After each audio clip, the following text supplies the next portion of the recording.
Les bactéries qui causent des caries. L'espèce Streptococcus mutant est l'une des principales bactéries qui causent des caries. Pour éviter qu'elles ne prolifèrent et abîment la denture, le mieux est de maintenir une bonne hygiène bucco-dentaire. Les bactéries qui causent des caries sont des micro-organismes qui s'organisent dans un biofilm appelé plaque dentaire. Au début, on voit apparaître une sorte de tache blanche sur la dent et, au fur et à mesure que la carie évolue, une cavité se forme, laissant la dentine exposée. Ce processus inclut plusieurs étapes au cours desquelles les bactéries qui causent des caries alternent. À chaque phase, l'une d'elles prédomine. En général, au début du processus, nous retrouvons les bactéries Streptococcus mutants, alors qu'au cours des phases avancées, Lactobacillus et Bifidobacterium prédominent. Même si nous avons tous des micro-organismes dans la cavité buccale, chez les individus sains, il n'y a pas de bactéries qui causent de caries. Chez ceux qui ont des dents en parfaite santé, l'espèce Streptococcus sanguinis prédomine. La carie. La carie est la destruction des tissus dentaires par les acides que produisent les bactéries regroupées sur la plaque dentaire. Cette dernière est un film formé, sur la denture, par les bactéries qui causent des caries. Il existe plusieurs types de caries. De couronne, il s'agit de la forme la plus commune, qui se crée sur les surfaces de mastication.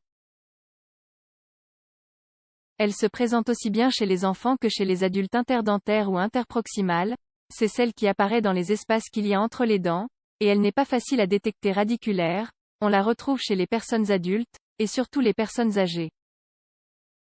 Elle obéit à la rétractation de la gencive.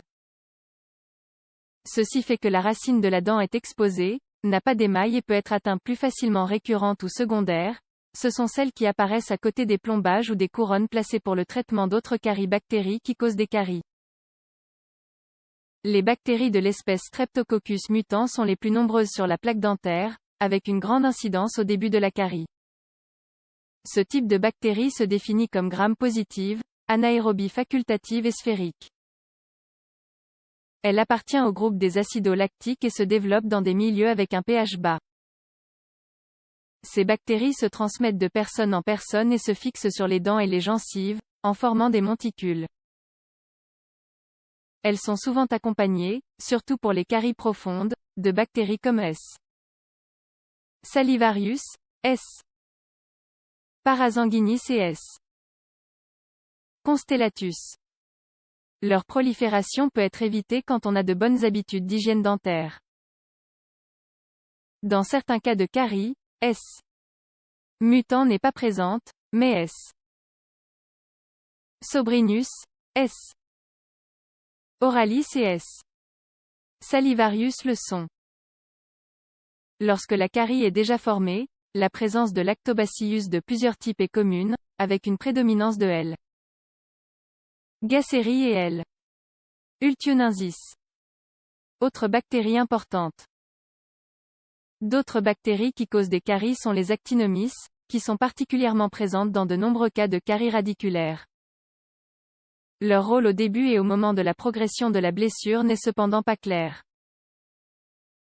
Cette bactérie est l'une des premières à coloniser la cavité buccale des enfants.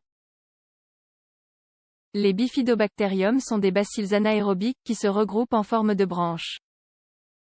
En général, ils sont présents dans le tractus intestinal sain. Les B. Densium, S. inopinata, B.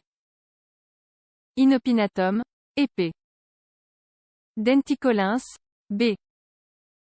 denticolins, ont été trouvés dans plusieurs cas, en apparaissant quand la lésion est déjà bien avancée. La Prevotella est un autre bacille anaérobique et l'un des plus communs dans la cavité buccale. On l'a associé à une maladie parodontale et à des infections endodontiques, mais son rôle par rapport aux caries n'est pas très clair. Par ailleurs, la Veillonella est très présente dans les cavités buccales saines. Comment combattre les bactéries qui causent des caries? Il existe plusieurs facteurs qui favorisent la prolifération des bactéries causant des caries. Le premier d'entre eux est la consommation excessive d'aliments riches en hydrates de carbone, comme les boissons sucrées, les sucreries et les gâteaux industriels.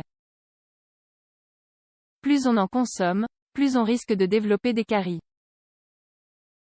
D'autres aliments riches en amidon, comme les patates ou le pain, favorisent aussi le développement des caries. La façon dont nous les consommons joue cependant un rôle. Il vaut mieux manger ces produits en une seule fois et pas plusieurs morceaux en plusieurs fois. Il faut aussi savoir les combiner. La bonne hygiène bucco-dentaire est essentielle.